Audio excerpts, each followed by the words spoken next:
Sean and Joe, another episode ready to go. They're gonna talk about the good and the trash and anything in between. Cherishing make-believe, get ready for Halloween. It's the horror show. I know you missed those guys. Tune in and find out what's on their list tonight. They butcher and dissect, take apart and mutilate. Listen to your two favorite brainiacs communicate. It's the horror show. Hello everybody and welcome to The Horror Show, the show that dissects, mutilates, dismembers, and butchers all of your favorite and not so favorite horror movies and other horror related events. I'm Sean.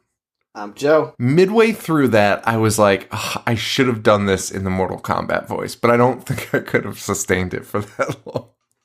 The announcer voice or Brian Thompson's voice? But, no, Brian Thompson, are you fucking kidding me? No, not Brian Thompson's fucking idiot voice. The announcer's voice. The, Mortal Kombat and test your might.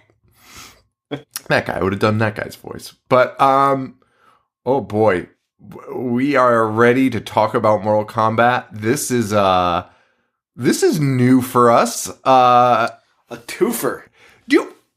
Can I just say, I feel like a Mortal Kombat movie is totally horror adjacent. I am so glad that you said that because we're on the same page tonight. We had a Patreon episode and everything you said is thoughts that I've had earlier. So I like that. It's a good sign. But I was watching the first one and Tina came downstairs. She's like, how come you guys aren't watching a horror movie this week? And I was like, well, look at this. It's fucking spooky skeletons. There's monsters, you know? Like, just because they're fighting, I don't think that means it's not a horror movie. There's more horror in this than a lot of horror movies we've covered. Oh my god, I was literally going to bring that up. I genuinely believe that. I think there's more horror in this than, like, a lot of the mainstream ones that, like, get pushed today as, like, this is the best horror movie ever made. I think the fucking Mortal Kombat movies are more in line than some of these other fucking movies. Dude, they explode people in this. That they do. We've watched movies where like nothing happens. I think this is nutty. Offerings. This has way. Now I'm completely on board. This has way more to do with horror. And you know what else? Bloody Disgusting always covers Mortal Kombat news. Whether it's movies or video games. And I think there's something to be said about that. I am on board. I'm on board. Mortal Kombat is a horror film. So here we are. We're doing horror still. Mortal Kombat and Mortal Kombat Annihilation. We're going to talk about both of those. Before we get into it, let's give our announcement. We've not announced this yet. May 22nd and 23rd.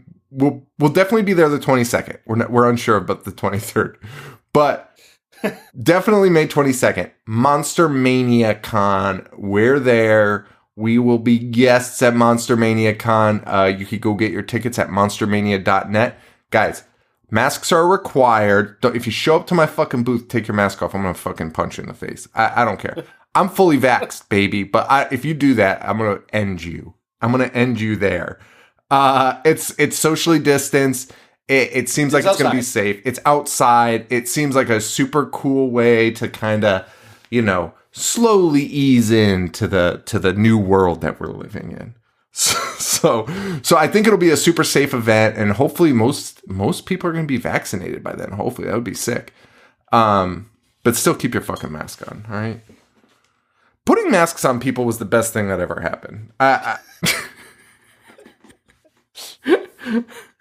Speaking from experience at cons and stuff, this is just going to be a positive. This is going to be a positive all around. Dude, me and Joe would walk around some of the cons and be like, "Are you fucking kidding? Cover your fucking mouth." Just people open mouth coughing everywhere. Dude, at that Chicago con, it was unbelievable. Like I wanted to fucking throw up half the time. Dude, I was thinking about this the other day. Me and our buddy Brian were at Mohegan Sun. This is probably our last time we were there together before the pandemic hit. And there was this guy who was FaceTiming somebody while he was next to us at the slot machines. And the phone was maybe an inch away from his face. He was open mouth coughing with his tongue out right into the camera. I've never seen something more disgusting in my life. Like, stay 6 feet away from me with a mask on for the rest of my life. Please. For sure. Fucking please. For sure, dude. For sure. And I mean, I appreciate all of our fans, so come visit us. Just, keep the fucking mask on.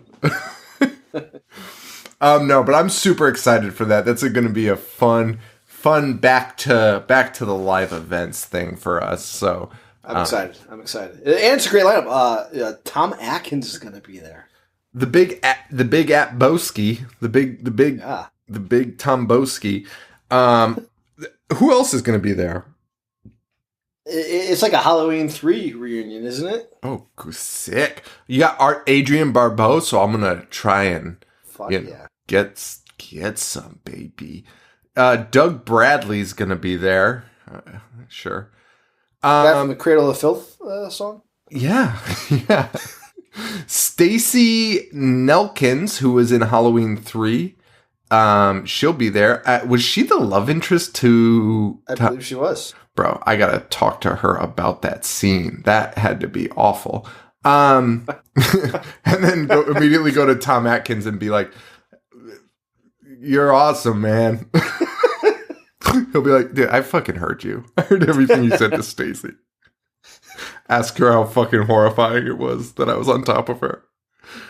And then a couple people from Friday the 13th, part 1 and 2, who couldn't tell you. But, we'll talk to them. We'll give them a shout out. It's going to be super excited. Are they going to have more than that? Or are they just keeping it, like, super light? I think they're keeping it light, but I also think it said that more guests to be announced. Okay, cool. Cool. So that's going to be fun. So join us. It's in Oaks, Pennsylvania, which I guess is, like, pretty close to Philly. I don't know. We have so many fans coming, though. They've already messaged us. Repairman Jack will be in the house. Bro, me and Repairman Jack are going out that with night. The mask. I started working out, so I'll be ready to go shirtless with my buddy. He's got so much more confidence than me, so he can do whatever. Yeah, that guy. You know that scene in Terminator where Michael Biehn wakes up naked in an alleyway? Dude, oh yes. Dude, he recreated that butt naked in that same alleyway, and then had Michael Biehn sign the picture of him recreating that naked. Is that the most true? amazing thing I've ever heard. Yeah. Fucking legend. In Oaks, Pennsylvania, there is I'm looking at it on Google Maps. There's something called Oaks Guntoberfest. Just like doesn't make a ton of sense. But I clicked it, and it appears to just be an intersection of a Wendy's and a Starbucks. So is Guntoberfest just? I hope it's just a guy just out there just having Guntoberfest all year. Oh, well, that's cool, man. Guntoberfest. How far is it from Philly? I don't know. But anyway, we've got lots of our fans coming. I forget their names. Who? Oh, you know who's coming? Amy Suzanne's coming. Glenn Coco's coming. Glenn Coco's coming? Glenn Coco's Get the fuck out of here. That's exciting. Oh my God. She's been a fan for so long. And it's so funny that we don't know her name. We just know her as Glenn Coco. It's him. I don't know. I'm probably butchering it. Jimenez? Jimena? What? I don't know. Jimena. Yeah. Jimena. Okay. I'm sure she's thrilled we're spelling her government name. Wait. Did you see Sarah Nasta is coming? Oh, I did not. The winner of the trivia contest of Patreon is coming. Second place. Dude, what? She didn't beat me. Oh yeah, I guess you're right. Fuck. Well, winner of the civilians. The civilian winner. She beat everyone else. Dude, she beat West Coast Paul. Well, yeah. So we should probably get to talking about Mortal Kombat. So anyway, come to Monster Mania. we have 2 movies to cover, and we spent 30 minutes talking about it. Monster Mania, come join us. And we're going to have special limited edition merch that we have not. It's brand new. We're only going to sell it there and maybe have a little bit extra that we'll sell online after the fact. But it'll be exclusive really to the Monster Mania con. So come out, say hi, and buy some merch and hang out, and maybe we'll interview everyone that joins us that day. Ooh, I like that. We'll just interview our fans. So come join us. All right, so that's it for the announcement. Let's get into Mortal Kombat because there's a lot to cover here. Boy, I don't even know where to start. When we picked the 2, and I figured we could talk about 2 in one episode, it was because I didn't think there would be a ton to talk about. Can I ask you, do you think there's a ton to talk about in Annihilation? Maybe that's not the right question. So you are the greatest of all time, and I mean that at like taking notes during a movie and piecing it together. And I say that quite often. Like if it was just me doing the show, it would honestly be 5 minutes long. Like this happened, then this happened, and that's it. Like you are able to pinpoint scene by scene, and the movies don't even have Wikipedia entries, so you can't even say Sean's looking at these. If you were able, I know we have 2 movies to cover, so I know we're not probably going to do our normal format. If you were able to piece Annihilation like you normally do, it would be god tier, because I could not follow anything that was happening. They were just throwing people in your face, and there's otherworldly beings. Like I have no clue what happened in Annihilation. Okay, so I have no clue who the people were or why we care. But the first one, I will watch all day, any day. The first one's probably the goofiest movie I've ever seen, and I mean that as a compliment. I honestly mean that as a compliment. It is so cheesy and stupid and goofy, and I loved every second of it. So at first I was like, well, yeah, of course I was able to like take notes on it. What are you talking about? And then when I heard what you were actually saying, which was like, is there like a fucking storyline to follow? No, there's absolutely not. And I wrote that down a few times. That was like, things are just happening. Like nothing. The story is the Mortal Kombat story, which is like, okay, there's Shao Kahn and he's bad, but here's the thing: what do we really know about him? Does he want? I guess it's just control of the universe, but you find that out at the very end. I don't know if there's anything really like. There's nothing about it that makes sense. Like it's just nonstop. It is nonstop, dude. Raiden's like, hey, you guys split up and we'll figure this out, and then they all meet, and he was like, good job. We didn't need any of that. And you're like, wait, what the fuck? What were all those scenes for? Like, the scenes were just to show Nightwolf and, like, to do a couple other things. And that was it. Exactly. There's no other reason. Do you remember the Power Rangers episodes where it was like, villains would just appear on a hill and roll around and kick and stuff? Yes. That's what Annihilation was the entire time. It was. Dude, and we said this on the Patreon, but this got theatrical release, and it was the #1 movie in the box office the first week that it came out. That is fucking obscene. It's It insane. came out the same year that Titanic came out. It's insane. Like, It's nuts. that's the distinction being like I was #1 in the box office the same year Titanic was. That's fucking ridiculous. Dude, it's fucking crazy. They did, and the first one was the same way, and it broke the curse because it was Mario Brothers.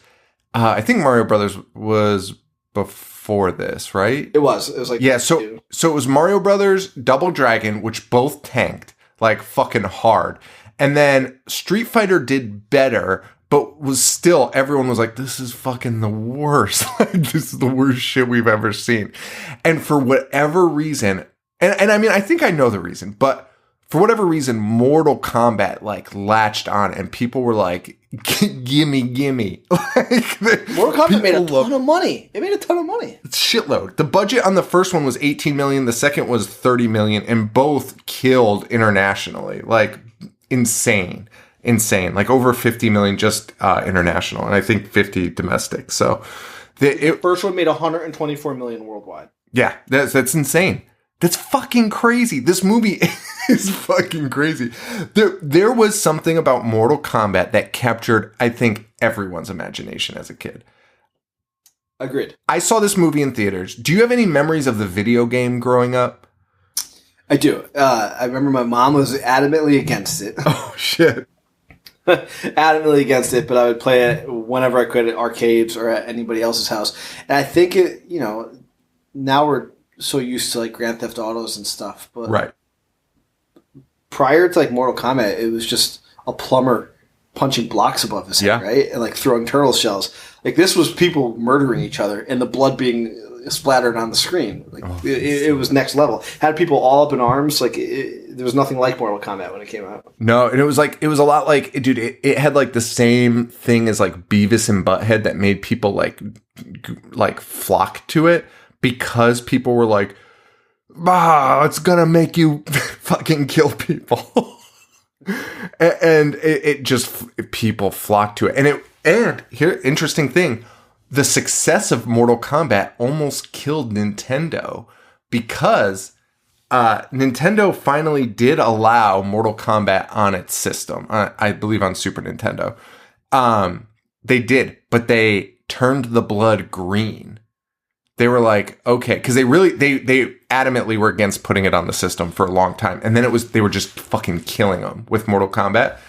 And Nintendo was like, okay, we'll do it, but we'll turn the blood green. And then for whatever, like Sega being genius was like, ran ads basically being like, look at these pussies. Like, you don't want to play that watered down bullshit.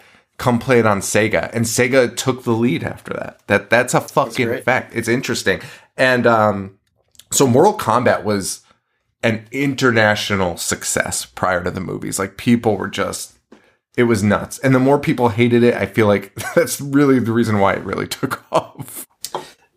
Controversy does not, that age old saying, no such thing as bad publicity. Right. Controversy sells, Yeah.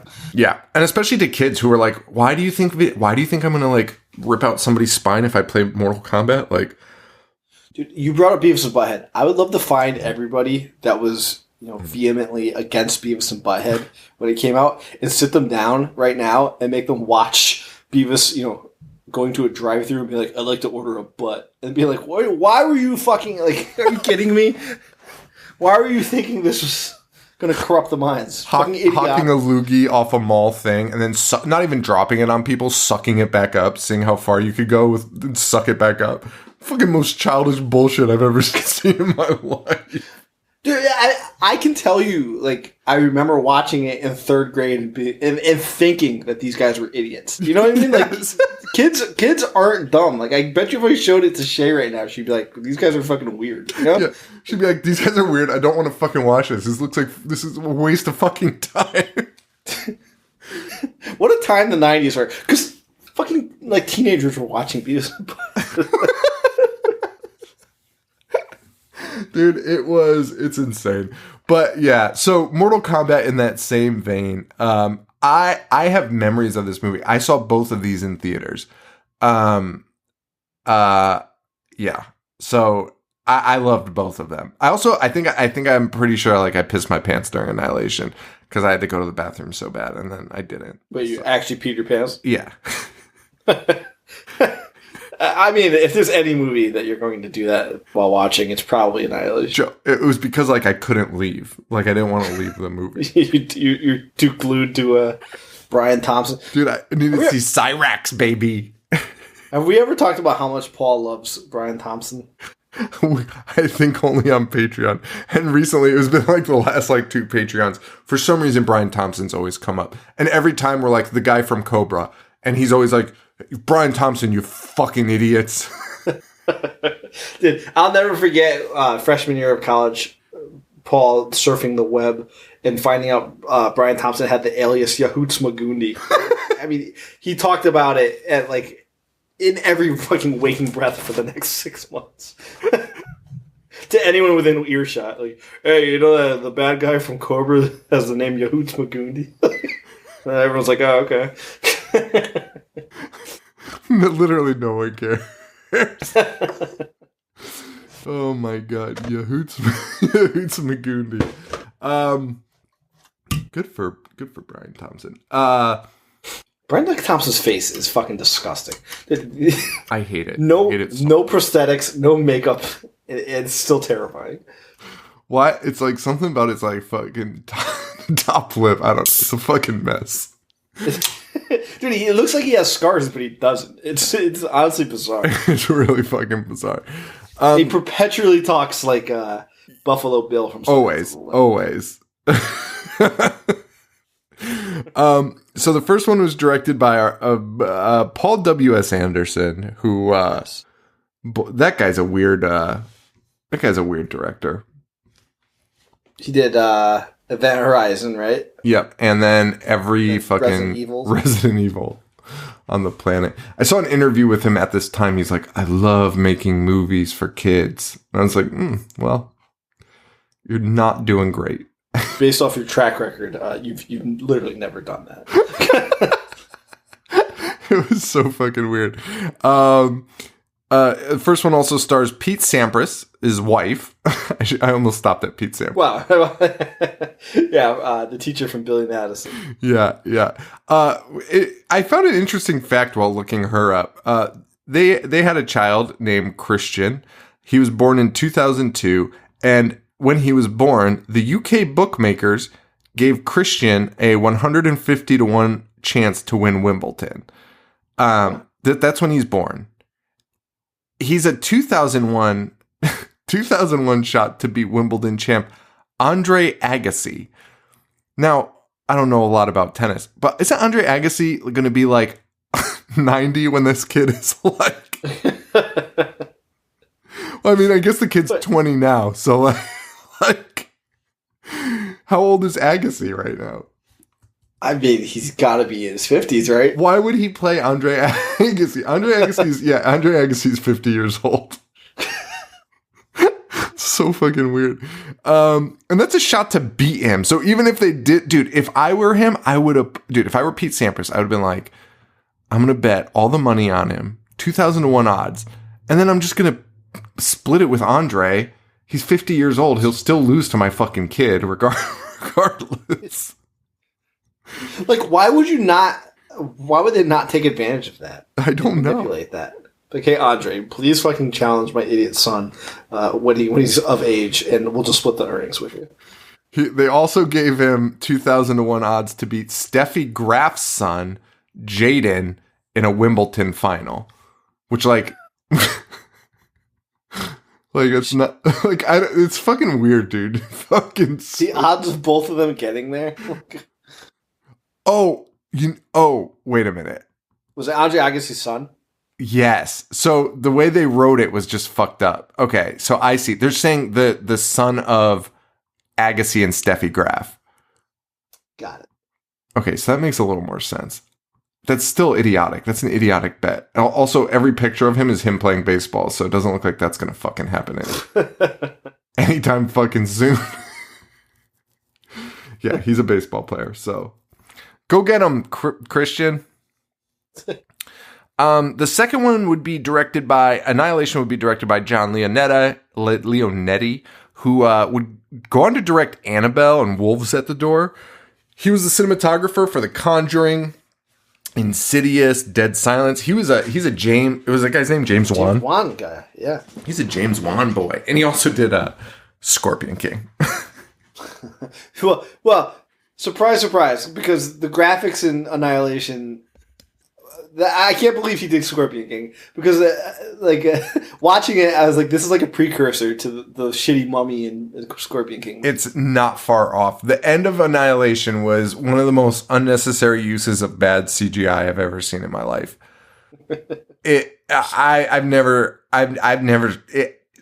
That was appalling. And for that to be the finale, and by the way, it ended up not being the finale. They just do it for like 3 minutes, and then they literally just start back to normal fighting again. So it's fucking the most useless scene of all time. Both of these movies had so many useless scenes. Like in the first one, Goro is about to enter a tournament, and it just shows guys hitting the ground, and you're supposed to assume he's throwing them, but it's like a montage. But it happens for like 3 straight minutes. It's just guys landing on their back from one guy that cuts to the next guy that cuts to the next guy. You're like, why am I watching this? All right. So we got to talk about the real difference. Well, first of all, the entire cast changes except Liu Kang. Except, yeah. That's the only guy that stays the same. Who did Raiden better? Okay. I'm so glad this question came up. Chris Lambert or fucking James Rebar. James Remar. So I'm so glad this one came up. Raiden is based on the Japanese god of thunder. Correct. And they cast Christopher Lambert, the fucking Highlander. Like, are you kidding me? Christopher Lambert, and then James Rebar. Dude, Caitlin saw it, and I was like, she was like, why is that guy like so white and like supposed to be like a Japanese god? I was like, that's a great fucking question. Great question. I keep saying Rebar, by the way, it's Remar, but that's a great fucking question. That it was honestly like appalling. And when in the first one, when Raiden is first introduced, he's surrounded by like Buddhist monks, right? Like they are all very Asian. Raiden in the video games is Asian, and they modeled Raiden, like the character in the video game, after the guy in Big Trouble in Little China from the John Carpenter film, right? Who is Asian, and they cast Christopher Lambert, who is the king of playing like people, like who he's should the have been king Asian? of playing. No, the king of like mixing up ethnicities, because hold on, what is his nationality? Dude, hold on, because in Highlander, in Highlander, he's American French. He's French. Yeah. But in Highlander, he's playing a Scot. A Scot, correct. That's right. Because he speaks French, right? Yeah. He didn't speak English at the time? Yeah. Something like that? Also, this guy is not French. He was born in fucking Long Island. Why? I don't know. Is that true? Is that true? Yeah. He just went to like boarding schools in like Sweden and France. So he's not fucking French. He was born in Manhasset, New York. But dude, I'm pretty sure, I'm looking it up now because now I'm kind of regret bringing this up without knowing what I'm talking about. But I'm pretty sure he couldn't speak in the movie and they had like overdub him. Oh wait, no, you're right. Wait, although born in the U.S., Lambert is French. His father was a French diplomat stationed in the U.S. So, but then he did move around. So he was definitely probably just speaking French at home. Highlander Lambert dialogue. I know this makes for great podcasting while I'm...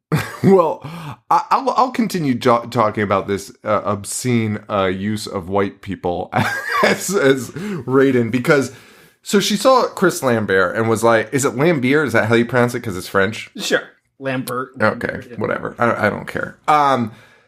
And then she walks in on Annihilation, and it's fucking James Remar.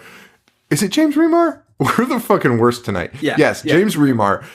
James Remar's on the screen, and she's like, what the fuck is this? Like, this is out of control. Like, this is insane. Because James Remar's wig is, dude, it's like a fucking Party City wig in Annihilation. And then he gets a haircut, and it's even more obscene. I've never seen anything He's so not stupid. fucking Raiden.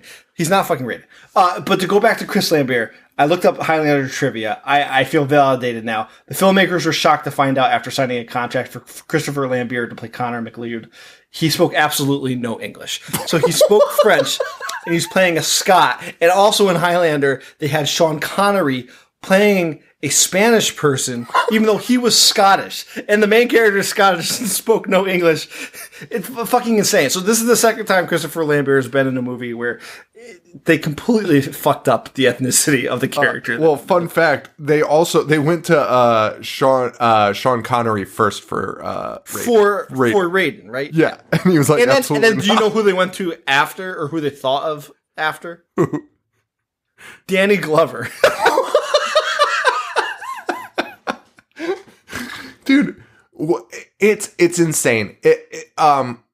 Playing Mortal Kombat as a child, I always imagined all of them pretty much, with the exception of Johnny Cage and Sonya Blade. Yeah. I imagined everyone as being of Asian ethnicity. Like, Sure. I mean, that's just what I thought. Most of them were in like ninja costumes and shit. Like, like it made sense to me. I had no issues with that. Liu Kang is definitely. But for whatever reason, they tried to cram white people all over these fucking movies wherever they could.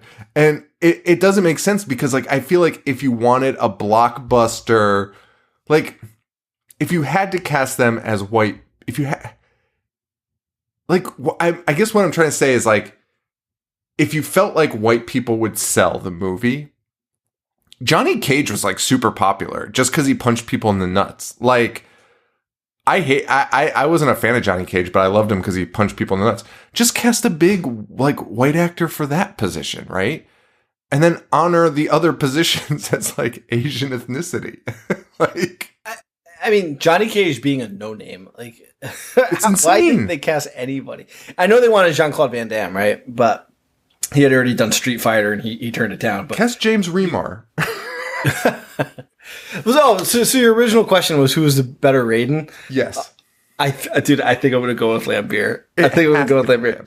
Which is funny because when Remar takes over, he's honestly a better actor. Lambert honestly seems confused in every single scene that he's Joe in, and the way he's delivering his lines. I said it was goofy, like the movie was goofy before. He is the goofiest part of it. Like, he's always on the border of, like, just confusion and laughing, and he makes it so fucking funny. At the very end of the movie, he shows up and he's like, "I have nothing further to teach you, Liu Kang." Raiden, you've literally taught him nothing. You have done nothing this entire fucking movie. Not only has he not taught him anything, the entire plot of Annihilation is Liu Kang being like, "I'm not ready for this," which is so fucking funny. He literally just went through a whole movie, like, teaching him, and the rest of all of it, literally, like, it's not even a joke. Literally every time it's brought up in Annihilation, he's like, "I'm not ready." Sean, there's a scene in the first one where I'm drawing a blank on the main bad guy's name. Fuck. It's not Shao Kahn. It's the other one. That's the other one. It doesn't matter. He took why? Oh my god, I'm bad tonight. He took P. Sampras' wife, Sonya, right? Sonya? Yep, Sonya Blade. And the main bad guy's name is Shang Tsung. Okay. Shang Tsung takes Sonya Blade. And honestly, I don't feel bad for not getting this because they threw every character in all the games in your face and they just bounce back and forth. But he took Sonya into, like, another dimension, and Raiden shows up and he's like, "Well, that's not good." And they're like, "Well, you're literally a god, like, and you've controlled everything and been able to, manipulate everything to this point." And Lambert's just like, "You got me here. Like, I don't know what to tell you guys." It's like, bro, are you fucking kidding me? You're such a useless character. Joe, they proudly in interviews talked about how they ad-libbed all the comedy of this movie. There's a couple. Wait, it's a comedy? Joe, there's Joe, you should read the interviews. It's unbelievable. So, first, I read an interview where one of the actors, I'm pretty sure it's Johnny Cage, Lyndon Ashby, he's like, "Oh man, the first script was fucking terrible. It was a comedy. It was a fucking comedy. It was an entire comedy. There were so many cheesy lines." That same man goes on to proceed in the interview to be like, "We ad-libbed all the funny lines. We were fucking cracking up. That's what makes the movie so good. We were just having a blast out there." Dude, you fucking watch this movie and the dialogue is so insane, and Johnny Cage's lines are fucking awful. And to find out, by the way, probably why that guy got, like, I mean, although he did work afterwards, but, like, everyone probably watched this and like, what did these assholes do? And Paul W.S. Anderson was probably like, listen, I don't know. They just started ad-libbing every fucking scene. I don't know what the fuck happened. Literally, they all went off script. And dude, they credited Chris Lambier as being the funniest ad-libber in the group and crushing comedic lines that were all ad-lib. Honestly, I believe it, but I don't think it was purposefully. I think he was just like throwing things out there, like just he was somehow sticking the landing, because people thought he was playing a part. Just a language barrier. He's just reading words, English words. He has no idea what they mean. He's just smiling afterwards, and they're like, "Oh shit." That's honestly what it kind of seemed like at some points. Like I said, there are times where he's like cracking a smile and like looking around for approval, being like, "Did that work? Did that make sense?" Like, by the way, there has never been a Raiden in any Mortal Kombat video game where he like fucking smirks and is like. Do you even see Raiden's face ever? Dude, it's always like Raiden shadowed by his giant hat. The hat. Fucking cast. You could have put anybody in that fucking role and just give him that huge hat, and it would have been fine. you have to look at Lambier's face the entire time. Oh my god! And to your point that you mentioned, the movies are just the first one less than Annihilation. Annihilation is literally just them playing to the fans of Mortal Kombat because they don't even tell you who's fighting when. At least there's some mention of people's names because Annihilation included so many more characters. They had everyone in it. They had Cyrax, Scorpion. Dude, they had Noob Saibot, the fucking... I know. The fucking hidden guy, and Ermac, who was a fucking hidden character. And they included both of those guys in the fucking movie. Never once was anyone like Ermac, because that would sound fucking idiotic. Or Noob Saibot. But they just show up.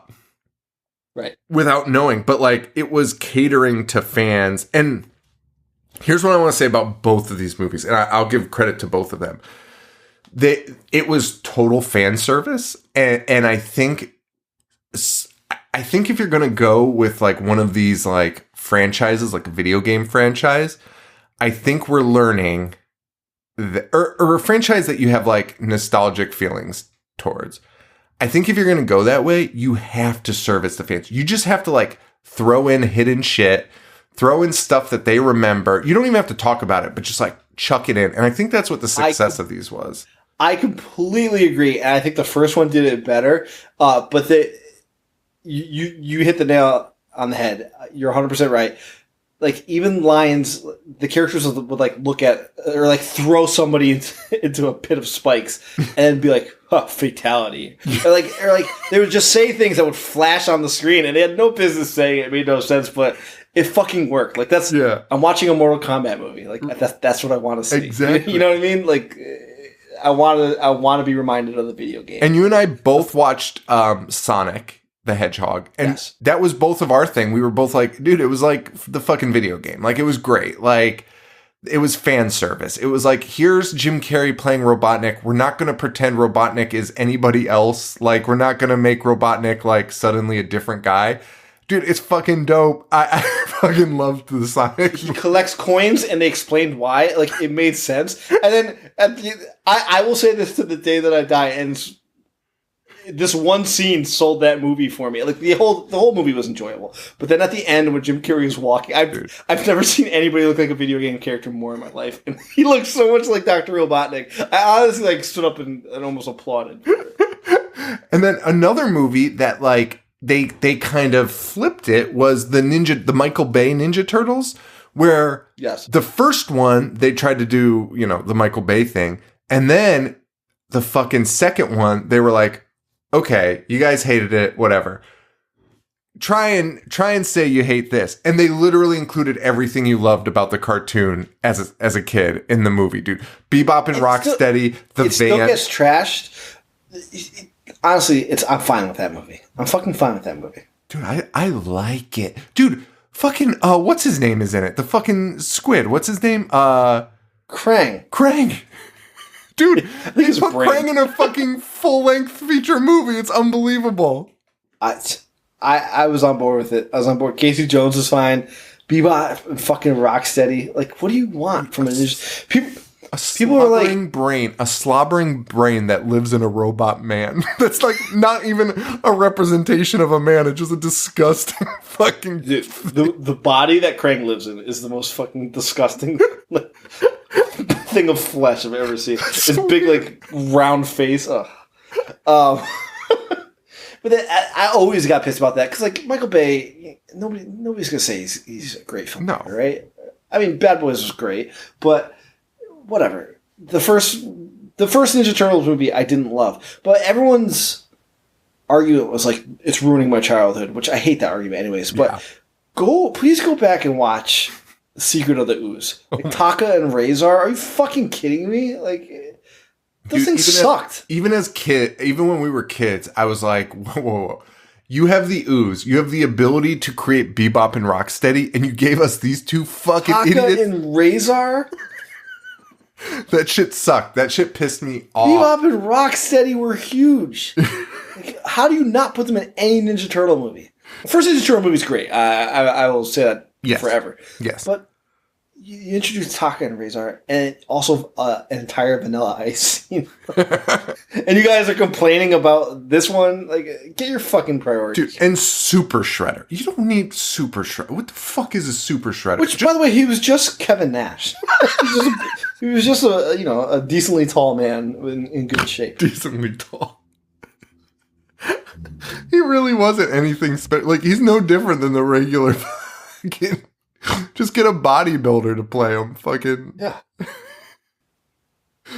Oh, man. If you have... actually, let's talk about that. If you have Ooze, and you're going to turn into Super Shredder, I would anticipate he's like 30 feet tall. Right? Bane. He's Bane.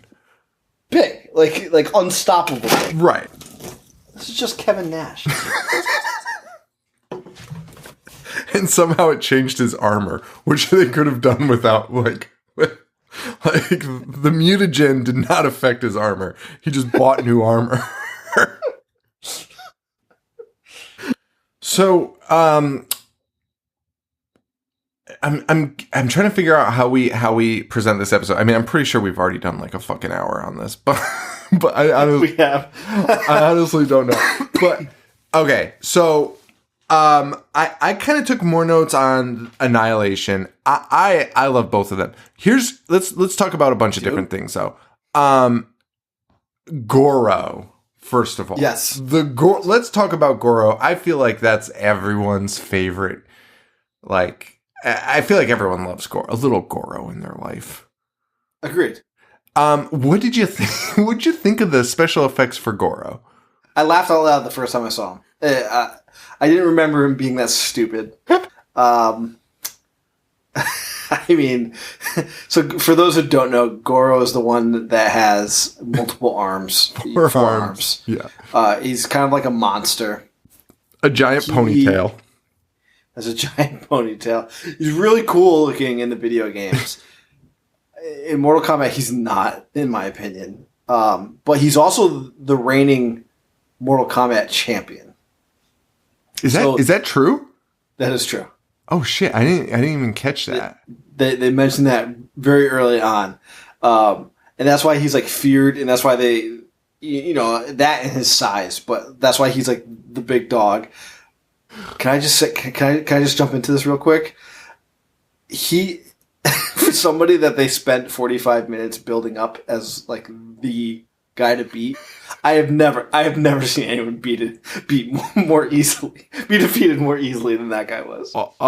So I agree with that completely, and that was my thought until Annihilation when Gorette, what's her name, Shiva literally walks it, dude. You see her like they kept cutting clips of her in at the beginning, and you're like, nice female Goro, this is killer. She's not a puppet, so that's cool. I was like, this is tight. Shiva bursts into a room for the first time, and you're like, oh, Shiva fight. You don't even understand what happens. You just see Liu Kang flying And then suddenly a cage falls onto Shiva and she's dead. She walked into the room and died. It was insane. It was the most insane shit I've ever seen. But as stupid as that is, right? At least they didn't spend the whole movie like making you as the viewer like fear her, right? I mean, we wanted more out of her, and I thought the same thing. I was like, what a fucking waste. Why do they hate these four-armed people in these movies?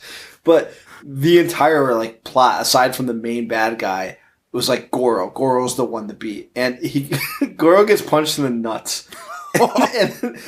and he reacts to it for at least 10 minutes of actual screen time. Just being like, ugh. It's so long.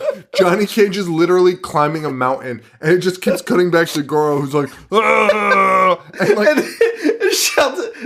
I can't say his name. The main bad guy is just like, Goro, you fucking idiot. Pull it together. And it'll go back to him, just be like, ugh. That's exactly what I was going to say. Shang Tsung, it would cut to his face, who's just like disappointed, but also like, what the fuck is happening? And then cut back to Goro, who's still like, ah.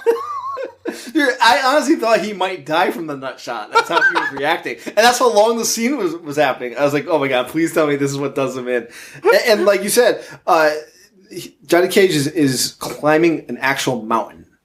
And he gets to the top by the time Goro is done reacting to that nut shot. Which, by the way, Goro's like fucking 12 feet tall and 400 pounds. I feel like that might not hurt him that badly.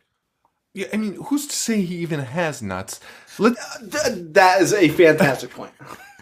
Also, if you come to Mortal Kombat wearing strictly a loincloth, you're a fucking asshole. Well, you're not wearing a cup? Like, give me a break. Dude, and they work for the villains, and they're like, oh, the good guys, they won't fucking kick me in the dick. No need. That's the funniest part. And we talked about this on our Patreon episode.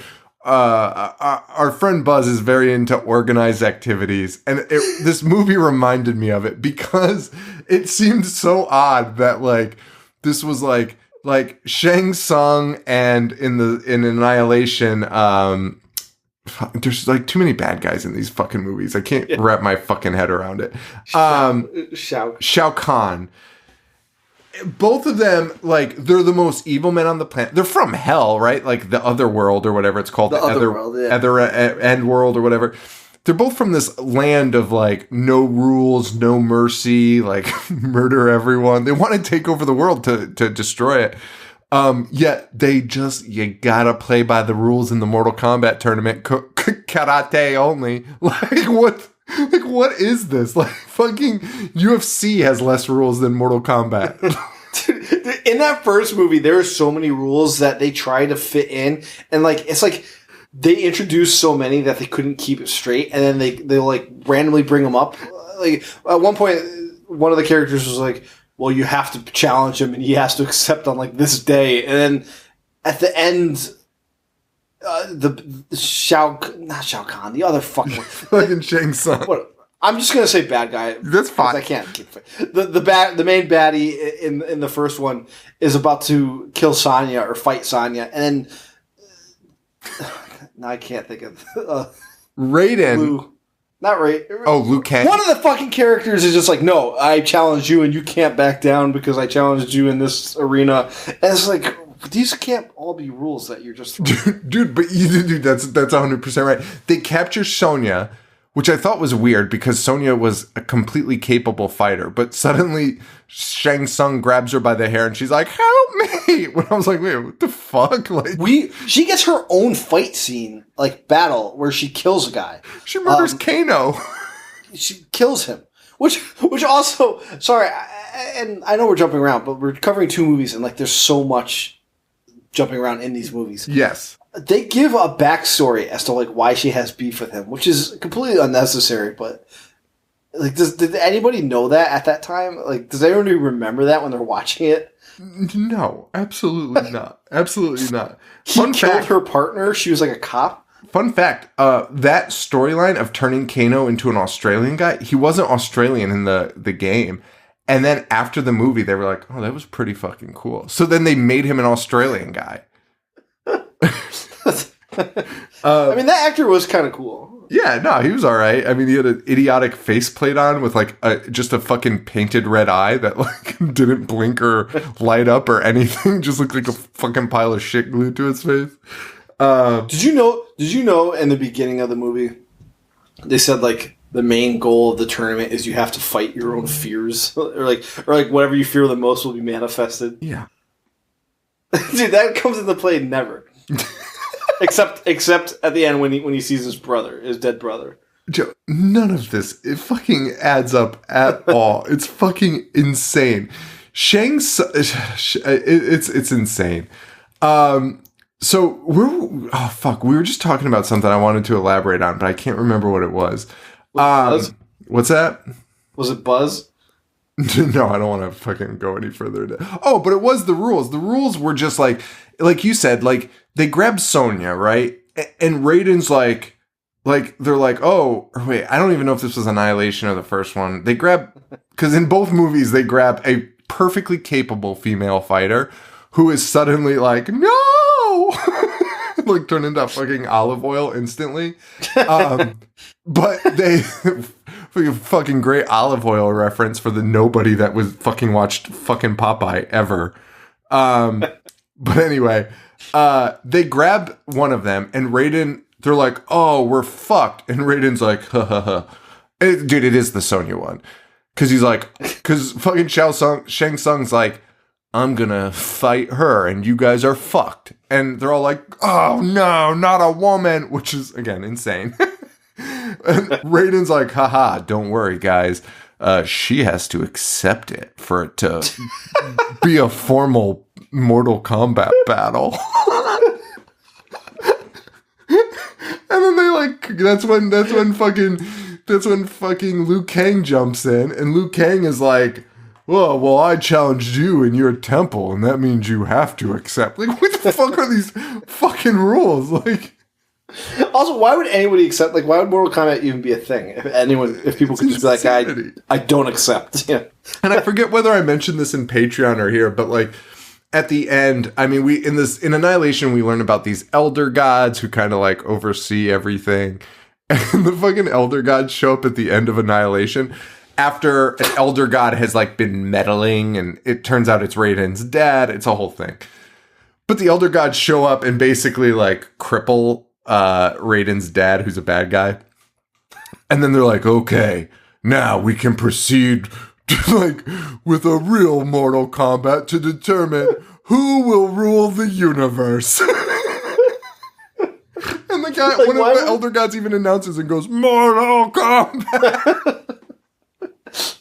It's so much like unnecessary effort when they can either rule it or just appoint someone, you know? Like, it's the most dramatic showing ever. And again, like, it reminded me of Buzz's like tournaments and stuff where there's fucking national anthems and fucking pageantry for something that could just not happen and everyone could just go their own way. Or, you know, the bad guys could just try and take over Earth. You know, like, that would be fine. It's so stupid. A fucking tournament. And, oh, dude, and Annihilation starts with wait, I wrote the quote down because it blew my mind. Like, talk about, like, formal. Like, oh, Shao Kahn shows up. Shao Kahn kills Johnny Cage in Annihilation. Immediately. And almost kills Raiden. And then he's like, in 6 days, you'll bow to me. Because the tournament has to last 6 days. Which he also references the Bible. Like, he's like, Earth was made in 6 days, and the seventh day God rested. Which, like, what? What a fucking time! What a time frame! Like, hey guys, we gotta fucking make sure you go to the registration booth when you get to fucking Outworld or whatever the fuck it's called. Make sure you pick up your badge and fucking fight fair, guys. Fight fair. Anyway, back to Goro, who was Johnny Cage climbed up a mountain and then kicked him off, and that was the end of that was the end of fucking Goro. After Goro recomposes himself from his nut shot, he climbs all the way up the mountain with his forearms. So he does it super fast. So you think like Johnny would be out of breath because he has to climb up in a mountain, and Goro just like does it in 3 steps, right? And he immediately just gets kicked off of it, and he's hanging on like, you know, when in movies like that somebody gets thrown off a building or a cliff, they grab onto something and they hang there. So I thought I hoped rather Johnny would like get too cocky and then like Goro would bounce back and we'd have some like something like to hold us on the edge of our seat. No, Johnny Cage is just like, this is where you fall. And he literally just falls to his death. Dude, I've never seen more people fall to their death than in these Mortal Kombat movies. Everyone is just thrown into pits of fire and like off of cliff. And you know what else is weird is they just kill off characters so fucking quickly. Like so fucking fast. You know, like we're all there to see Scorpion. We're there to see Reptile. We're there to see Sub-Zero for sure. Cyrax, Smoke. All those dudes were like, when I was a kid, like captured my imagination. And they always showed up, and within minutes, Liu Kang just murders them. Sonya Blade lights one on fire with powder. And I was like, that's the end of fucking Cyrax right there. Fucking, she blows powder in his face and he explodes. How did you feel about the Scorpion treatment in the first one?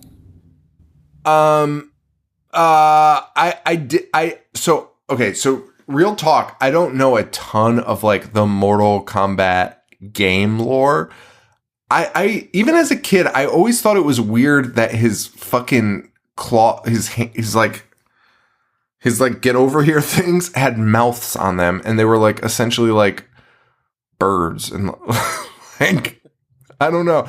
I wasn't super thrilled about it. And again, like they don't last that long. Like suddenly in that first one, Johnny Cage, I believe, is just like walking through the fucking woods, which is a great scene. Like it's a great scene for Scorpion. Like I dug the idea of it, but like that's the beginning and the end of Scorpion. Beginning and the end. He's not in a tournament. Why is he even there? I mean, that's like the start of like just jumping to people, fucking getting a sandwich and like a fight breaks out.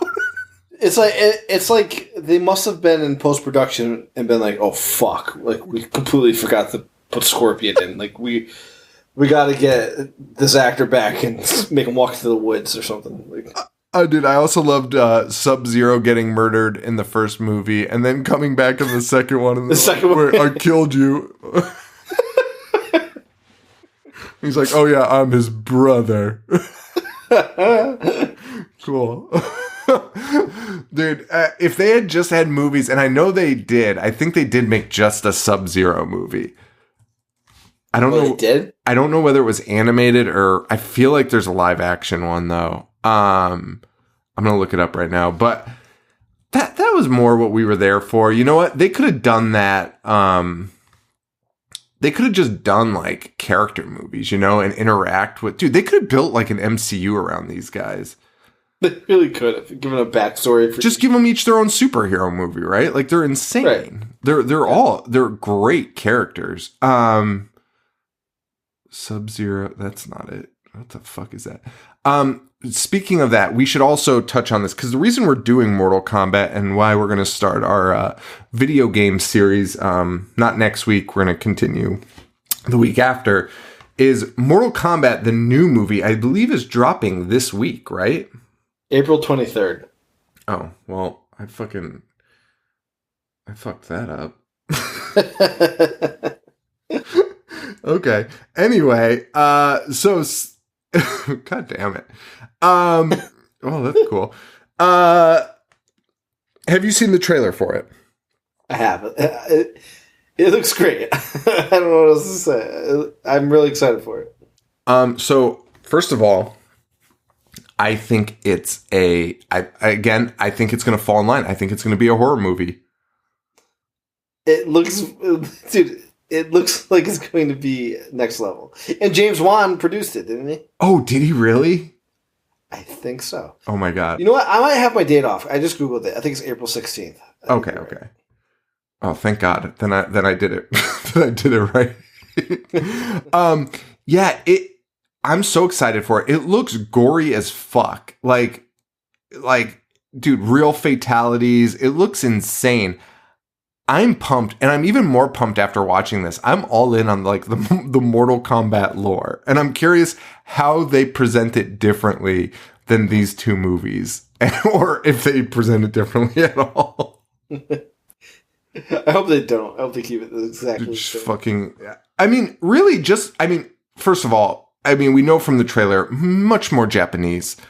Many more. How do you say that? Much more Japanese actors in it, which, like, thank fucking God. Like, it's insane. It's fucking insane. Fucking, it's asinine. Goro's back in this new one. Excited to see him. But I never even I loved the way Goro looked in the first movie. You did? Dude, there was something so fucked up with the way he looked. Like, it was, like, really fucking alarming. But having a physical puppet, I just kind of fucking loved. So, I do like that he was an actual, like, it wasn't digital. Right. That he was in prosthetics, in a costume. So, I'm fine with it. Still look like a fucking but that said, they said the puppet cost, like, hours and hours of time because it never worked. It cost $1 million to make. $1 million. And it took that can't be it. It took 16 people to fucking, like, operate the puppet. John, these people are getting robbed blind. I can make that Goro costume like by the end of the week. Are you kidding me?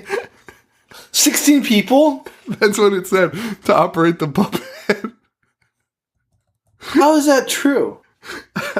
Dude, marionettes have been around since, like, medieval days, right? Where you have strings that control their every move. Why couldn't they just have, that?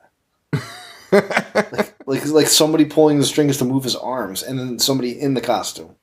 All you need is his other two arms to be moved, correct? The only addition that he has to his anatomy is 2 extra arms.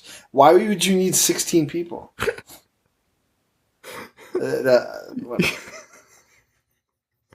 And he's also in the movie for, like, not enough time, man. Not enough time.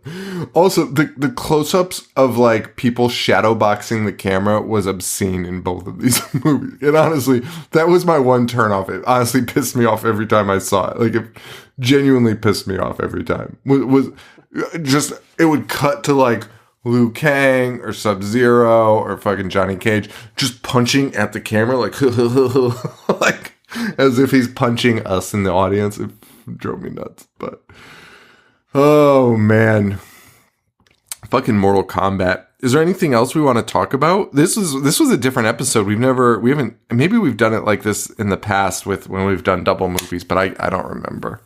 Listen, I can see some people saying it's a mess, but I hope people like it, because I kind of like taking a unique take on our format. Like, I liked watching 2 movies and then just talking about, like, the highlights of it. Because I would not have enjoyed, I can tell you that, I would not have enjoyed doing our normal format, at least for Annihilation, just because it was such a fucking... Yeah. I mean, I think the people that, like, watch the movies along with us, I think they might be like, oh, I wish they talked about this, like, and went scene by scene, because there's, like, insane shit in it. Like, dude, like, the giant rock that turns into a monster randomly.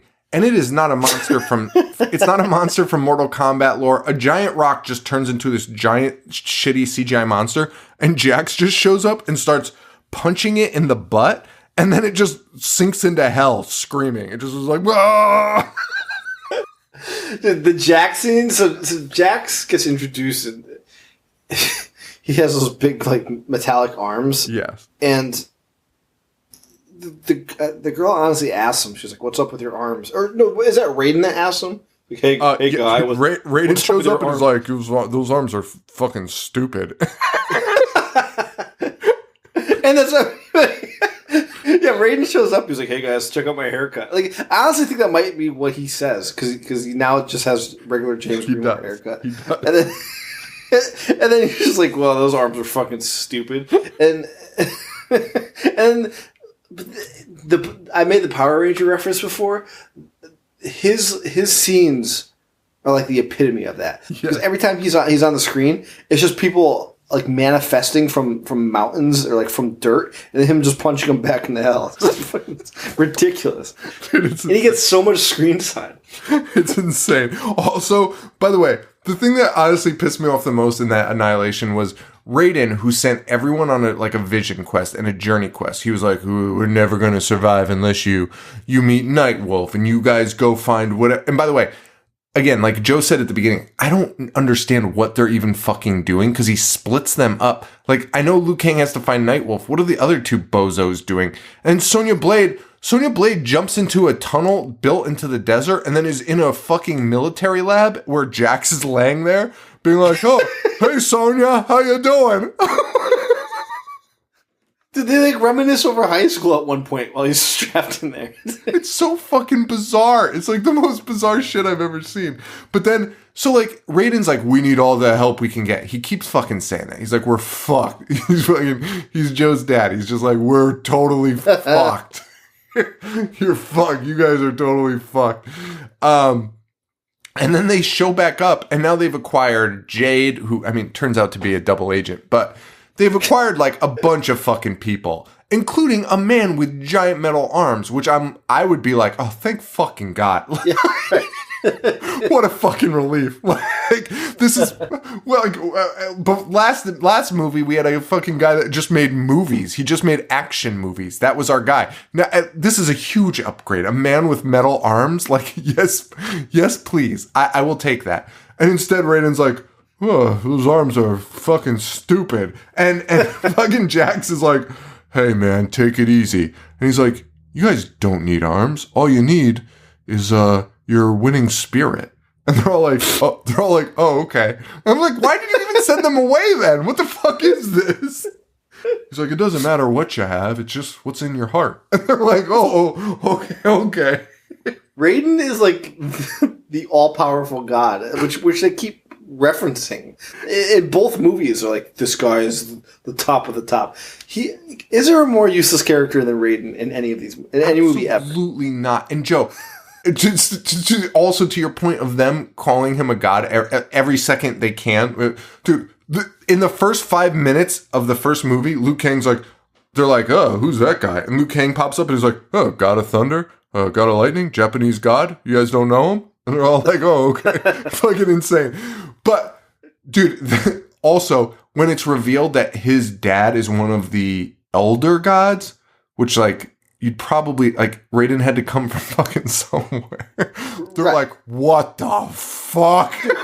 Dude, it was the least shocking reveal I've ever seen, ever. You know, like, dude, why would it, like, yeah, of course he is. Why would he not be? Dude, fucking, it'd be like looking at Hercules and being like, yeah, Zeus is my dad, and being like, you fucking kidding me? You could fucking lift up the world? That's your dad? What? We call you the god of thunder and lightning? You're telling me your dad is a god too?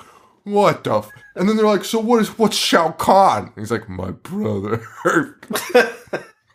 Okay, yeah, we know. What the fuck? It was the fucking weirdest shit. Dude, Sonya Blade's reaction to it is like unbelievable. She's floored. And Elder God, your dad. and this whole movie is just family members coming back. Dude, what's her name? Is it Katana? Oh, Katana's mom. It begins with an S. A Sindel. Her mom's Sindel. Dude, there's such a long, drawn-out scene where Sindel's like, daughter, I love you. And she's like, oh, I love you too, Mom. And then the mom's just like, you fucking stupid idiot. Of course I don't love you. And then she's just standing up berating her, telling her how much she doesn't love her. Like, why is this a part of this movie? Dude, because it's a part of the movie because Raiden's like, hey, kiss her, and then she won't be part of Shao Kahn's army. And dude, I hope no one tries to explain this to me because, like, yes, they try to like backtrack and explain why this is happening because it's always like, oh, it was a ruse all along. But like, a ruse doesn't work if we don't understand why it's a fucking ruse. Like, dude, when Jade pops up and she literally says, out of her mouth, dude, I wrote it down. Fuck, I wish I could find it. But her exact words were like, oh, I tricked you all. Fuck. Yeah, we know, you fucking idiot. By the way, the Sindel and Katana are 4 years apart in age, and and Sindel is playing her mother, and it's fucking insane.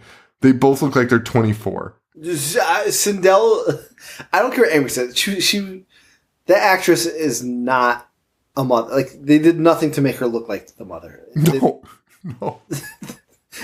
It's freaking ridiculous. Like, why would you believe that or expect that?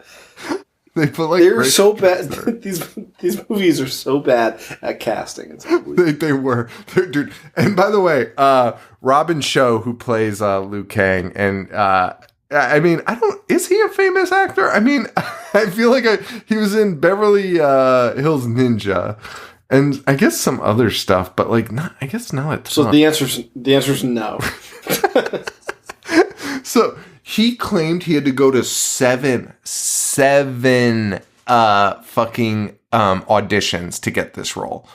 He was like, they were so picky. Can't be fucking true. That can't be true. All these people are no names. Like, are you kidding me? Dude, all of their, if you look at their IMDb, every single person in these movies is the quintessential USA TV star. They all starred in silk stockings. They were like Walker, Texas Ranger parts. Like, it's insane. Yes. Like, it's wild. Dude, I tried looking up the Wikipedia page for the actress who plays Sonya in Annihilation, and her like bio blurb just says best known for playing Sonya in Annihilation. Like, that tells you all you need to know about these people that are being cast in here, because nobody's best known for that. Like, saying you're best known, nobody would recognize her for that. So I just looked up her IMDb. She was in Encino Man, playing the part of Cave Nug, N-U-G, Cave Nug. That's her second most known for role. Dude, then she was in Agent of Nick Fury, Agent of S.H.I.E.L.D., which is this starring the guy from fucking Baywatch? Yes. David Hasselhoff. Have you ever seen this? No, but now I want it. Is he playing Nick Fury? Yes. Sold. With a fucking eye patch. Joe, this is the most unbelievable thing I think I've seen that. Like, I've seen the picture of that. From the writers of Batman Begins, 1998. So they remade this cover as soon as those fucking writers finally made a fucking hit. They were like, quick, change the cover. David Hasselhoff as Nick Fury. Nick Fury, Agent of S.H.I.E.L.D. It's gotta be a made-for-TV movie, right? Yeah. There's literally Werner von Strucker's in it. Baron von Strucker's in it. I don't see any other superheroes. So this is just about just about Nick Fury. Agent Nick Fury doing desk work. Agent Nick Fury is asked to fight the menace of Hydra after exiling himself in the Yukon since the end of the Cold War. So dude, a 98 movie about Nick Fury where like comic book hype wasn't a thing. Who watched that? Like, no one knew who the fuck Nick Fury was. Like, all right, let's make a fucking superhero movie. Fucking, who do we got? We got David Hasselhoff. Yeah, he could play fucking Nick Fury. Boy, this looks wild, dude. I really want to watch this. I'm gonna be honest though, he definitely looks like the old comic book Nick Fury in some of these the originals. Stills. Okay. But I mean, that doesn't mean it's gonna be fucking good. That's gonna be terrible. It's probably gonna be the most boring piece of shit of all time. Do you think Buzz has seen this? And do you think? First of all, definitely has. He definitely has. Dude, he used to watch Baywatch religiously, and not ironically. Yeah. Then yes, you've seen it, and yes, he thinks it's good. Yes, he'd be confused that like Marvel fans don't know about it, and when they see it, he'll be confused if they don't like it. Dude loves the original Punisher. Loves it. Would vandalize people's property if they spoke poorly of the Punisher. Oh, that's true. That's fucking true. Holy shit, that's fucking funny. Wait. Not even the original Punisher, because the original was with Dolph Lundgren. He loves the Thomas Jane Punisher, who, fun fact, fun movie fact, Thomas Jane doesn't love Thomas. He is on record of not liking it.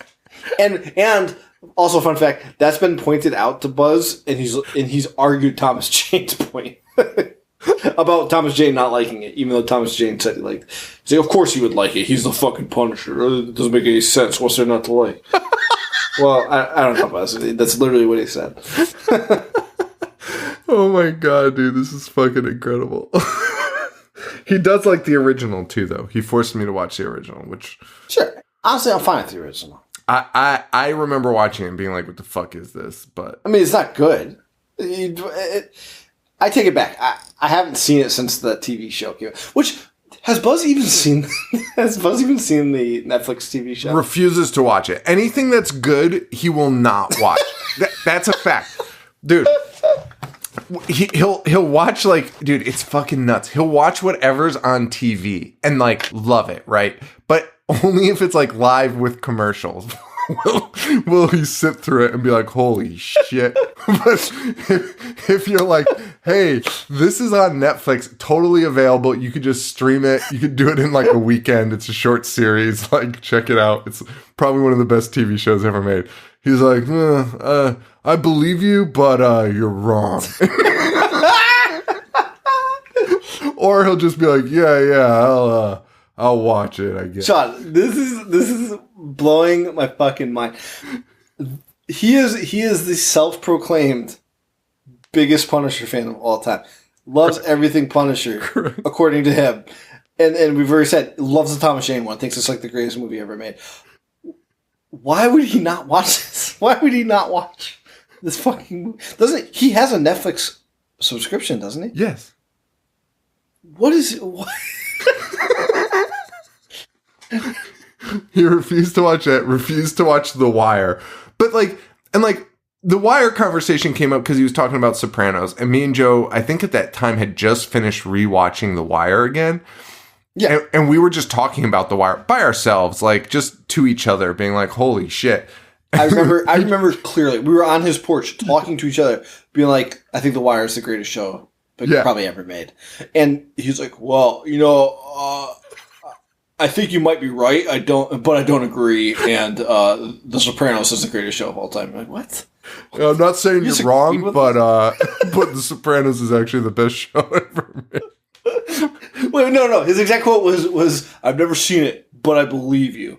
But also, The Sopranos is the greatest show ever. So wait.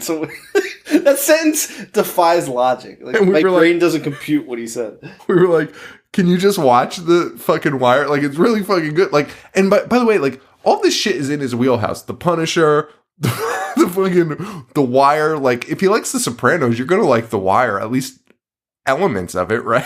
Right? Like, sure.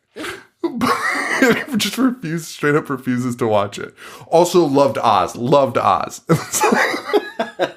Fuck, weird as shit, dude. You can't get him to watch anything solid. I mean, you could argue The Sopranos is good, but like the point about him watching just things live with commercials is the funniest shit ever, because that's honestly so true.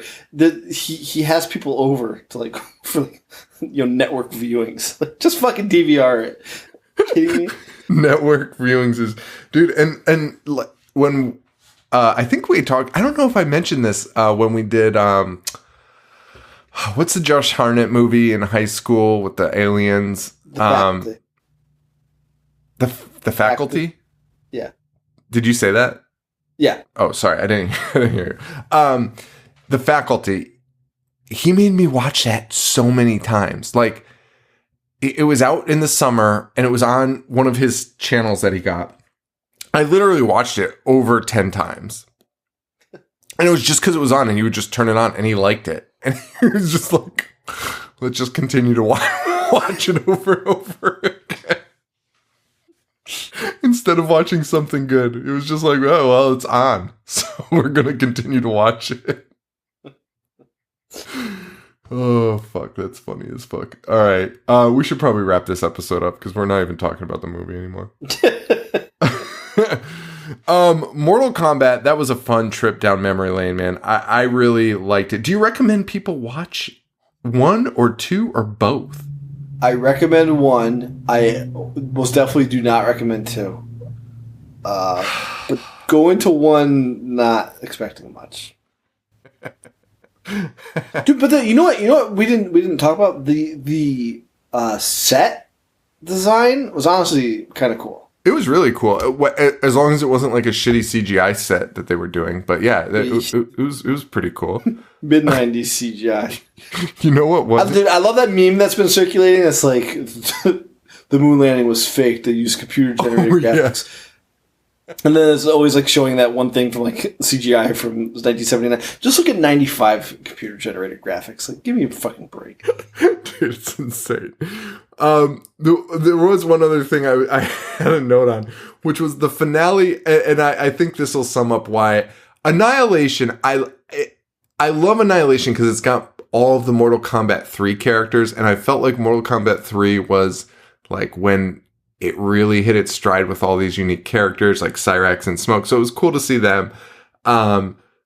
Storyline wise, it doesn't add up, and it's frustrating because you actually don't know what's happening. It's just like shit's just happening, including the end when it's the final showdown. This is a Mortal Kombat movie. It's literally just like we're here. We know what we're seeing. We're going to see martial arts, right? Like, and we're all cool with that. We're fine with that.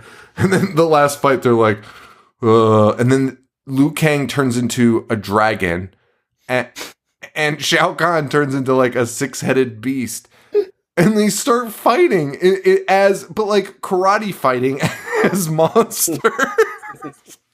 And all I could think about was like we came here expecting martial arts in Mortal Kombat. Imagine if like Godzilla versus King Kong like turned into humans to fight. They were like, there's only one way to fucking settle this, and then just turned into men punching each other in the face. Fucking the weirdest, most anticlimactic shit. But thankfully in Annihilation, they turn back to humans, and then they're like, oh yeah, I guess we should finish fighting. And that's when the Elder Gods come down and reorganize the fight. But that's the end, huh? Oh yeah, and Raiden turns into an Elder God. Well deserved, Raiden. Fucking yeah, you fucking died because you're an idiot. And dude, even the Elder Gods, when Raiden's like, "Oh, but I died. I don't deserve this." They're like, "Yeah, well, like you're the son, so I guess you deserve it." Fucking nepotism at its finest. Dude, it was total nepotism, and they're like not even like super thrilled about it. They're just like, "Well, we need a third." And Mortal Kombat rules, you gotta have 3 Elder Gods. It's a whole thing, so you're in. And he's like, oh golly. And then he's still like, hey humans, be safe. Like, I hate Raiden so much. I hate how useless he is when he's such a cool character. Dude, he never even uses his like lightning. Never. Oh my god. And James like Remar's the coolest character in the game.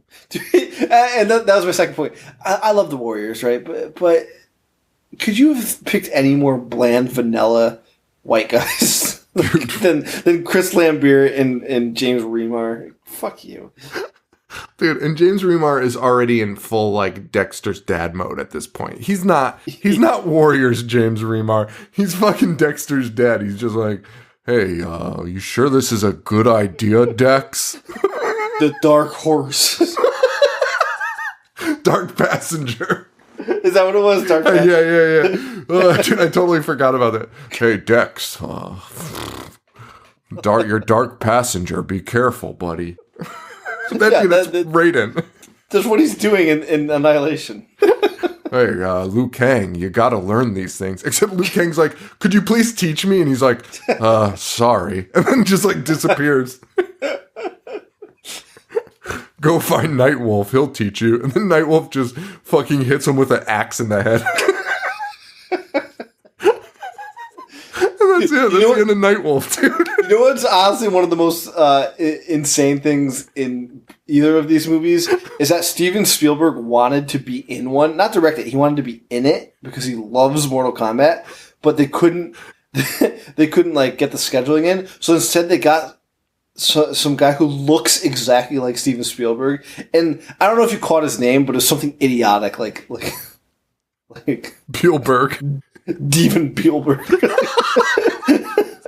But the guy looked just like Steven Spielberg. It's crazy. I also don't know if I believe it. Dude, there's so many weird stories about this movie that I don't like fully believe or understand. Like, did you read the one where Tom Cruise tried to show up and they were like, sorry, bud, you're not. Get the fuck out of here. Dude, a movie set filled with no names. they turn away Tom Cruise. Dude, Tom Cruise shows up and they're like, hey, beat it, you Dude, they say he was escorted out. They said he was escorted out by his staff. And they were on his property. They were at his airplane hangar. Dude, that's so fucking funny. Like, honestly, anybody with a half of brain would be like, Tom, can we literally just use you as like an extra? And then we could like credit you. It'd be like, Tom Cruise makes an appearance. Like, that would have been huge. And he probably would have done it because he's already on set, right? Right. And you have him physically removed. Get this fucking piece of shit out of here. Show this guy the so story. fucking funny. So fucking funny. Well, that was probably at his hottest too, right? Yeah, dude. Tom Cruise is a fucking megastar. Dude, I guess he's basically always been a megastar, but like 95, what is he doing? This was made in 95, 96, right? Yeah, so my Top God. Gun's already been a hit. Dude. He's already had Interview with a Vampire. Dude, he is in Mission Impossible, Jerry Maguire. Oh my God, dude. Like, this is insane. Yeah, Interview with the Vampires the year before. Dude, Eyes Wide. Oh my God. He shows up and they're like, you fucking loser. Dude, being escorted off must have been so confused. Dude, it must have been amazing. I'd honestly be like, wow, that movie's going to be a fucking hit. Who do they have? Who do they have there that they don't want me to see? Chris Lambert is fucking Ray Raiden. Can't speak English. Oh my God. This was fun. And yeah, I feel like, everyone's got something to say. So we'll see what people say about this episode, but I think it'll go over well. I think, this was fun to do. And you know what? Honestly, at this point, I just don't care. We're doing it for us now, and I think it's a way better thing. And I think the episodes are better regardless of like whether you fans like the movie choices or whatever. I mean, we're gonna always try to make you guys happy, but at the same time, we're gonna do shit that we just want to do because it's fucking. This is fun. Funny. It's fun. This is funny as shit. I'm sorry, getting to watch Mortal Kombat 1 and 2 over the weekend. Yeah. I'm going to do that if I have the option to. Sean, can I share this? Because you're just saying that, and I was like, you know what? I haven't checked our reviews since that person was mad about us laughing. Yes. So, can I share this one from April 3rd? Yes. It's a 5-star review, and the title says, huh, with a period.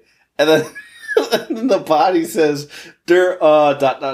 microphones in all capital letters and a question mark. And that's the only thing it says. Wait. There... There, microphones in all caps and a question mark.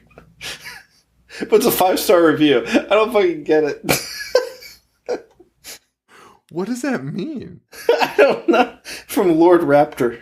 What is that? I mean, thanks for the 5-star review. That's fucking funny. Huh? That is the weird.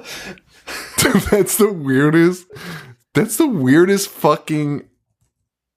We get a lot of weird ones that are like you don't know why they're a 4-star review or a 5-star review, and they're like, oh well, I guess they're okay. I love those ones that are like these guys fucking suck. 4 stars.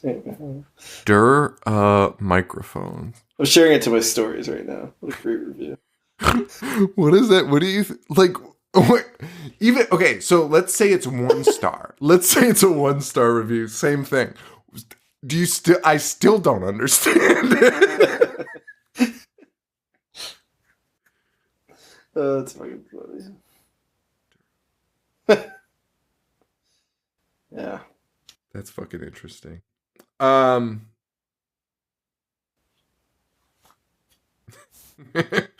Dude, should we just make a shirt that says that on there? Oh my god, I'm gonna pose that question on Instagram right now. I think that might be our fucking exclusive merch, or just a hat. Dude, it would literally just be that line, and it would say, huh? This is the best review of all time. Huh? And microphones is all capital. What? I'm posting that right now. Should this review be our new shirt?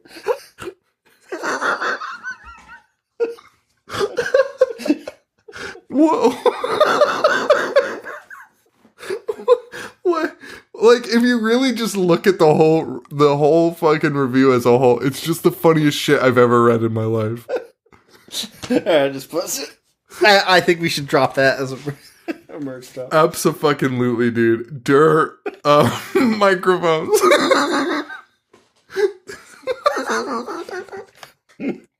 It's like my favorite thing I've ever seen in my life. Huh? I think the huh at the beginning gets me the most. Like, just generally confused to start. It's written by fucking Raiden.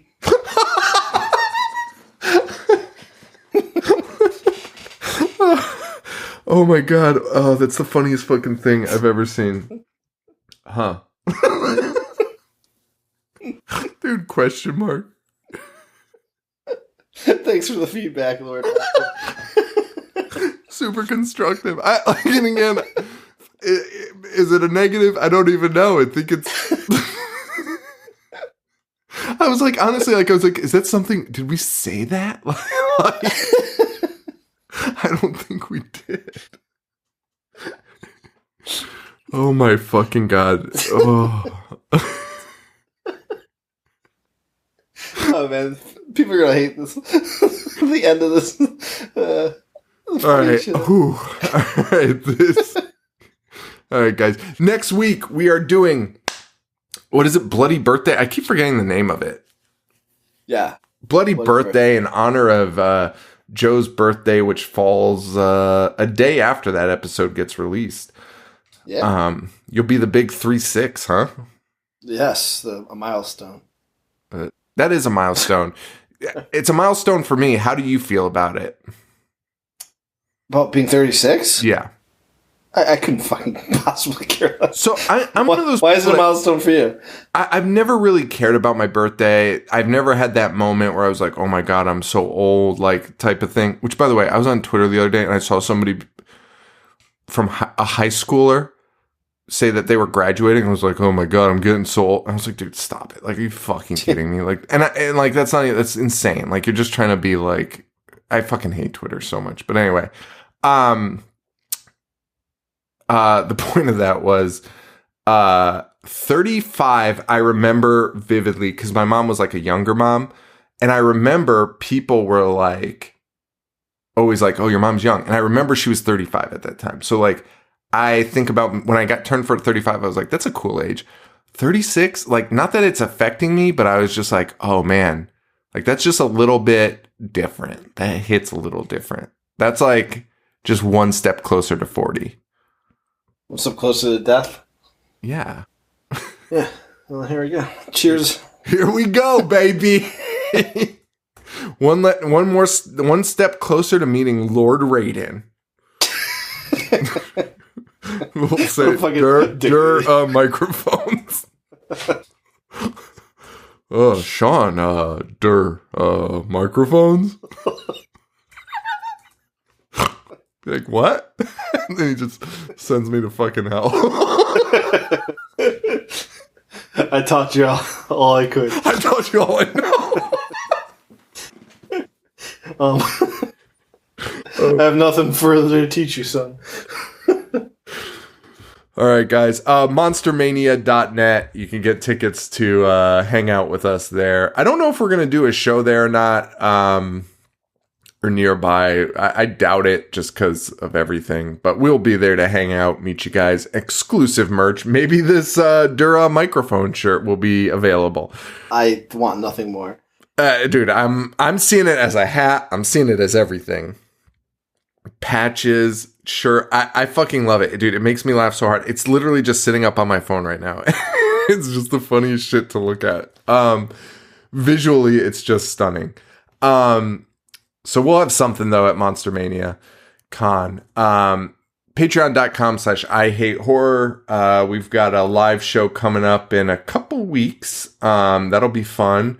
And I think I said in April we'd do a free one, but I think May will be better because there's 5 Saturdays in May. 4 or 5. So that would be better for us, I think. It's harder to squeeze one in April. We're finally settling into our new homes, so I think May will be a good one to do a twofer, a free one and a Patreon one. I'm all for it. Cool. So patreon.com/IHateHorror. We got a new episode dropping this week. Dude, we have 21 bonus episodes just from this release, like this new wave of Patreon. We have 21 episodes. We are, I think we're like 3 or 4 episodes away from surpassing the total amount of Patreon episodes from our last run of like 4 years or whatever it was. So we are putting out content. I'm loving it. I'm loving it. Whether it's good or not is, something else. But everyone seems to love it. Our retention rate's really cool. And you know what? If you do the Mangle tier, you get the live show every month, and it's like it is a live show. To me, it's the experience of a live show. So if you've always wanted to see us live, I think that's a great way to do it. I agree. And you get 15% off our merch. So there you go. There you go, baby. It pays for itself. And that's it. That's all I've got. Facebook.com/IHateHorror, Instagram.com/IHateHorror, and occasionally when I feel like my brain melting, Twitter.com/IHateHorror Joe, where can they find you? Boognish1985 on Instagram. Awesome.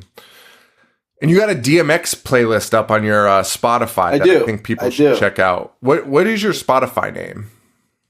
Boognish1985. Okay, so check that out too. He's got a good ass DMX list. I listened to it today, so it was awesome. Thanks, man. Yeah, you're welcome. All right, guys, thank you so much. I appreciate it. It's been a blast. And next week, Bloody Birthday or something along those lines, and then we're back to the video games. That's it, baby. So for Joe, this is Sean. Stay weird. Thank you. Adios. I dissect. Movies all fucking day. Wanna play? I'm gonna watch what I'm not supposed to watch. Fucking zombie getting sliced and diced.